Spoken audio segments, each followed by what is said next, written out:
Bonjour à tous et bienvenue sur votre escale Astro Tarot, guidance des énergies générales de la pleine lune du 18 mars. La pleine lune, point de rencontre culminant entre le soleil et la lune, est une invitation à y voir plus clair sur notre ressenti et nos émotions et à assumer notre dualité intérieure pour y trouver notre équilibre et l'harmonisation demandée. Le soleil, qui représente notre identité, notre volonté, notre conscience, est en Poisson en maison 12, conjoint à Neptune et conjoint un peu plus largement à Jupiter. Donc la conscience ici est très intériorisée. On peut rêver à un idéal, le sublimer, voire fantasmer dessus. On rêve d'évasion, de romantisme et de douceur dans une situation, une relation, et on peut avoir l'imagination très fertile. C'est bon pour tout ce qui nous éveille à la spiritualité, à l'artistique, à la guérison et à ce qui, symboliquement, est plus grand que nous et nous porte en quelque sorte. Dans cette position, on est davantage incité à lâcher prise, laisser partir, laisser faire et à se laisser inspirer par nos qualités réceptives, intuitives et compassionnelles. Si on peut avoir envie d'ailleurs, on peut aussi se préparer à un bilan, une formation ou s'occuper de développer nos qualités altruistes, humanistes et spirituelles. Le soleil dialogue avec Neptune pour éclairer notre conscience et nos idéaux. On veut bien se laisser inspirer, mais pas aspirer. On veut être sûr qu'on ne rêve pas. Le soleil est en sextile à Pluton en Capricorne, planète de la transformation en maison 10. C'est une invitation à aller dans le sens du courant, secrètement peut-être, avec volonté et détermination. Une forte énergie nous pousse à apprendre à nager, à nous jeter à l'eau en bravant nos peurs enfouies, comme si on n'avait pas d'autre choix que d'être convaincu intérieurement de nos capacités non explorées. De l'autre côté, la lune en Vierge est plus réservée. Elle cherche la meilleure organisation possible pour se sentir rassurée. En maison 6, on regarde avec soin et sous toutes les coutures si on a de quoi gérer le grand bain émotionnel. C'est donc avec une humeur attentionnée et méticuleuse que la lune lance au soleil. T'es sûr, t'as tout ce qu'il faut? T'as ton bonnet de bain? T'as pris ta crème solaire? Ah ben non, c'est vrai, tu mets pas de crème toi, forcément. Bon, et tes palmes? Tu les as prises tes palmes pour faire de la plongée sous-marine? Et ton passeport? T'as vérifié ton passeport? Le soleil lève les yeux au ciel. On ne peut même plus s'éloigner tranquillement sans avoir 36 000 recommandations. Vous l'aurez compris, tout cela se joue en nous, même si nous reconnaissons bien quelqu'un sous les traits de l'un ou de l'autre. L'équilibre ici est de trouver le juste milieu entre la mise en place d'un projet important à nos yeux et la confiance que tout ira bien et qu'on peut se laisser porter. On a besoin des deux évidemment pour prendre le large en quelque sorte en gardant un minimum l'esprit pratique. La lune est maîtrisée par Mercure qui se trouve en Poisson. Ce n'est pas trop pour la rassurer puisque dans ce signe, la réflexion n'est pas rationnelle du tout. Nous ne sommes pas dans l'analyse mais le ressenti déployé par nos antennes intuitives. Mercure est heureusement branché sur une fréquence intéressante, celle de Radio Grand Bleu, le réveil intérieur. En sextile à Uranus en Taureau en maison 1, nous ressentons et comprenons intuitivement que la direction à suivre est libératrice. C'est comme un messager invisible qui nous chuchote « Psst, c'est par là !» Pour ne pas succomber au chant des sirènes et prendre tout de même nos précautions, regardons notre boussole cosmique, le nœud nord. Il est en Taureau, en maison 1, en conjonction large à Uranus et en sextile à Neptune. La direction est celle qui résonne avec notre individualité, notre indépendance et notre liberté. La direction est celle qui réveille notre âme, notre corps, nos besoins profonds, même si on ne peut pas l'expliquer. Le maître du nœud nord, c'est Vénus, planète de l'amour, des sentiments et des valeurs. Valeur de soi, amour de soi, de ce qu'on est, de ce qu'on fait, amour de tout ce qui apporte du beau dans notre vie, du charme, de la créativité. Vénus est conjointe à Mars, son amoureux du zodiaque, en Verseau en maison 11. Le vent de liberté ressenti n'est pas une petite brise, c'est le vent qui fait avancer notre voilier et nous pousse dans une nouvelle aventure où nous sommes nous-mêmes, authentiques et courageux pour expérimenter une forme d'inconnu. C'est le vent qui se soulève en nous électrisant nos sentiments et nos projets d'une saveur nouvelle où le défi sera d'oser briser nos chaînes. Le carré de Vénus et Mars à Uranus entre le 19 et le 22 mars nous incitera à assumer ce qu'on aime ou ce qu'on n'aime plus et à agir dans ce sens. C'est certainement la conjonction Mercure-Jupiter le 21 qui validera la décision à grand renfort d'arguments éclairés ou de conseils avisés. Une pleine lune qui sent donc fortement l'appel du large, on dirait, avec action à la clé. Voilà pour l'astro de cette pleine lune et on regarde tout de suite le tirage. Alors, voici le tirage de la pleine lune. Il est dense et intense. J'espère que je ne vais rien oublier parce qu'il y a beaucoup d'informations. Alors, on va commencer par le début, c'est plus simple. Donc, on entre dans le tirage avec l'as de coupe. L'as de coupe, c'est un nouveau ressenti qui émerge sur cette pleine lune. C'est un sentiment nouveau, une émotion nouvelle, quelque chose à explorer, à développer, qui contient tout un potentiel. Donc, on peut s'ouvrir, par exemple, à une nouvelle relation, on peut s'ouvrir à une nouvelle activité, à un projet, quelque chose qui nous touche en tout cas, qui vient soulever une émotion en nous qu'on ne connaît pas et qu'on est invité à apprivoiser. C'est pour ça que c'est l'as. Donc, on est bien, vous voyez, dans l'énergie du poisson. D'ailleurs, ils sont autour, vous voyez, de cet as de coupe. Et c'est un sentiment qui peut provoquer en nous une certaine intensité, une stimulation, puisque, vous voyez, il est entouré par 2 cartes de feu. Donc l'excitation peut être provoquée par une passion, par un engouement pour un projet ou pour quelqu'un, ou par une intensité autre qui fait émerger en nous un sentiment nouveau. Et à côté de cet as de coupe, on a le 7 de feu, et ce 7 de feu est inversé. Donc ça, c'est super intéressant parce que le 7 de feu, c'est une résistance. Vous voyez que cette femme, c'est une guerrière, c'est une combative et c'est une énergie très indépendante pour mener sa vie, pour mener ses propres combats, quels qu'ils soient, et assumer ce qu'on a à assumer. Mais avec le 7 de feu, il y a aussi une notion de liberté, d'indépendance, c'est-à-dire qu'on a su développer certainement quelque chose, on s'est déjà battu, entre guillemets, pour arriver par exemple à un résultat ou à un succès, quelque chose peut-être dont on est fier, une relation, un statut, une activité, peu importe quoi, mais qui nous fait sentir en confiance dans un domaine en particulier. C'est la façon de gérer peut-être notre vie au sens large qui a été bien menée, on va dire, sur une thématique en particulier. Et avec le 7 de feu, on a toujours envie d'aller plus loin, mais si on a envie d'aller plus loin, c'est parce qu'on le décide et pas parce que quelqu'un nous le demande. Le feu n'aime pas dépendre de qui que ce soit. Mais pourtant, avec le 7,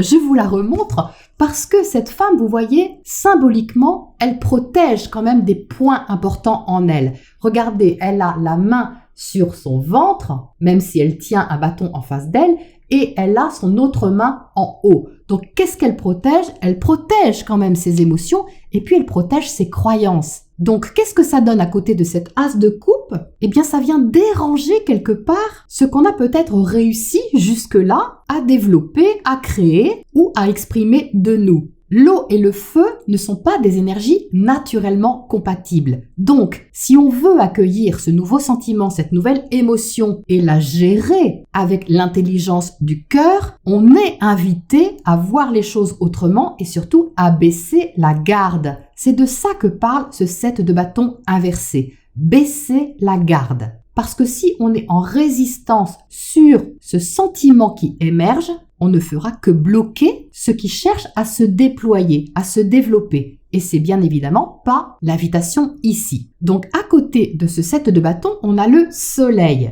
Et ce que m'inspire le soleil dans cette position, c'est une certaine distance. Il envoie à ce soleil des rayons indirects. C'est vraiment comme ça que je le ressens, un rayonnement indirect. Et ce soleil, vous voyez, il a en dessous un ruban rouge. C'est l'énergie vitale, c'est le sang qui coule dans nos veines. C'est ce qui fait battre notre cœur aussi. Le rouge, c'est vraiment très stimulant, ça nous réveille. Donc on a quelque chose qui se réveille en nous, qui peut être projeté par quelque chose ou quelqu'un qu'on n'a pas forcément encore apprivoisé. C'est une énergie extérieure qui nous renvoie une clarté sur nous-mêmes qu'on ne connaît peut-être pas encore. Ce ruban, vous voyez, il a la continuité dans le bâton, justement, de ce 7 de bâton. Je vois ici un lien. Donc c'est ce rayonnement qui fait baisser la garde, en quelque sorte, par la clarté et la vérité qui se dévoilent à nous, qui nous incite à revoir notre attitude face aux événements ou face à notre façon de gérer notre vie. C'est très indirect. Ça veut dire qu'on peut ne pas forcément montrer ce qu'on ressent. Ça passe par une phase d'acceptation, de reconnaissance de la vérité et de la conscience que ce qui circule à l'intérieur de nous, c'est une chose naturelle sur laquelle on n'a pas forcément à se défendre ou à combattre inutilement. Et ce 7 de feu, vous voyez, en ayant la tête en bas, qu'est-ce qu'elle fait cette femme? Elle ouvre ses croyances d'une autre manière. Et elle se penche, vous voyez, vers le 6 de pentacle qui est au centre. Donc il y a comme un effort, on va dire intérieur, un travail intérieur pour ouvrir un espace où on peut trouver un équilibre afin d'entrer dans un partage équitable et juste.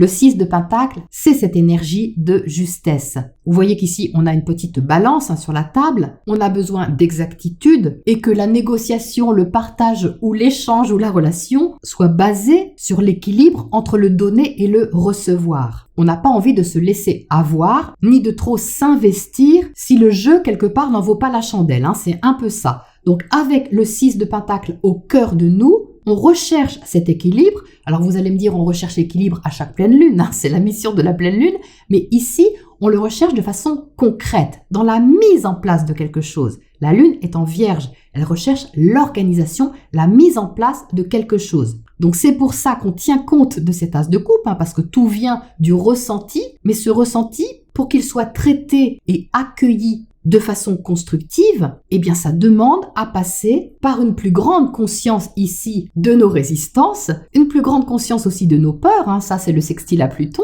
pour pouvoir les dépasser. Et on peut les dépasser parce que on a ce roi de bâton. Donc on a la force, on a la détermination pour aller de l'avant et pour entrer, vous voyez, dans une négociation ou dans un positionnement qui est maîtrisé et qui ne part pas justement dans une réactivité qui jouerait contre nous.